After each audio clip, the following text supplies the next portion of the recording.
Portland, you soggy socialist utopia where the rain's not the only thing that's relentlessly pouring down on the rest of us. Enter, stage left, Miss Candace Avalos, a Portland city councilor and woke patron saint of unhoused neighbors deserve a 4-star Airbnb on the taxpayers' dime. Who wakes up one chilly October morning to find her townhome auditioning for a remake of Backdraft. All this courtesy of one Vashon M. Locust, the human Zippo, with a rap sheet so long it's got its own zip code. Picture this. It's 2:40 a.m. It's cold. It's damp. And our boy, Vashon, 51 years young, 50 plus arrests, deep in felonies and misdemeanors since 2006. That's right, my friends. I'm not misstating that. 50. By the way, that's not a criminal record. That's a criminal library, complete with overdue fines for everything from chasing women with sticks to general "don't do that, dude" vibes. Well, this man, Vashon, decides his wet socks and hypothermia become our problem. He sneaks into Avalos' shed like a budget Batman villain, plugs in a heater. Outlet says, "No can do, amigo." So what does he do?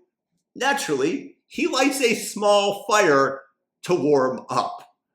Because nothing screams survival skills like turning a tool shed into a tinderbox. And of course, the fire spreads. It torches her carport, singes her ride, and nearly turns her cat into a hairless sphinx. Avalos and Kitty, of course, she's a cat lady, bolt out of the house unharmed. But her initial hot take from all this, as she's staring at one of her walls being partially burned, this, my friends, didn't happen in a vacuum. It's the threats, the division. Clearly, I'm being targeted for my brave political beliefs. Well, hooray for you, Miss Avalos. You have won victimhood bingo. Jackpot. Cue the GoFundMe for woke warriors, wounded windows. Fast forward for a hot minute.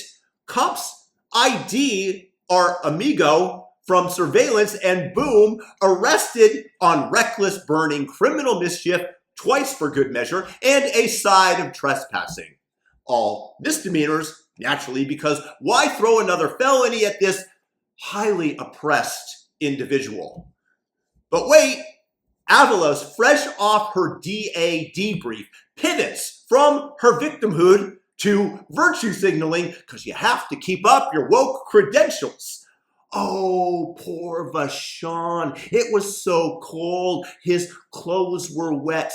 Let's chat when it's appropriate and hold the space for compassion and tackle those systemic failures. And I'm sure racism is being thrown in here as well. Compassion, accountability, honey, that's code for slap on the wrist and a bus pass back to the Antifa block party. She's out here preaching healing for the guy who's been booked more times than the Joker, while the rest of us wonder, lady, you wrote the 2021 op-ed begging for safe sleeping spots for folks like him. Well, how's that working out? Did the fire department approve your shed as a tiny home initiative? And here's the kicker that would make even Schadenfreude himself blush. This is peak Portland progressivism. Soft on crime, virtue signaling so thick you could spread it across your toast. We're talking 50 arrests, misdemeanors, felonies, but this just interpreted by these idiots as character building. Chase a lady with a stick in February? No doubt, they'll say, with the intent to gently massage her with it. Trauma response. Hug it out, everybody. Hug it out. He didn't mean it. But God forbid that you wave a MAGA hat at a rally, because then you're a full-blown Nazi. Life sentence for you in the gulag. How dare you support the evil orange? So, why should average Joe Portlander, taxpayer, neighbor, non-cat owner, keep rolling the dice on these revolving door desperados, torching their fences, keying their cars, or turning playgrounds into pop-up meth labs that would make Walter White proud? You're goddamn right. Because you, Councilor Compassion, demand kid gloves for the vulnerable, while your own targeted townhome smolders. I have an idea. Invite him in next time. Open those pearly progressive gates. Vashon, mi casa es su casa. Here's a warm towel. I made you some hot cocoa. And hey, want to co-author my next column on equity in Arson? Nah, she won't. That's for the little people to do, for them to suffer. The moral inferiors funding her feel-good fantasies from afar. You get the lectures. You get the blunt edge of the crime hammer. She gets the LinkedIn lights and plaudits from her woke acolytes. So, wake up, Rose City, and all you left coast idiots. Your healing paths are paved with the trauma of the Home Depot employee working double shifts to make ends meet, who got his car torched by one of the oppressed, unhoused heroes, who is just trying to be heard. You have to show compassion for the 51st time. No jail time for you, Vashon.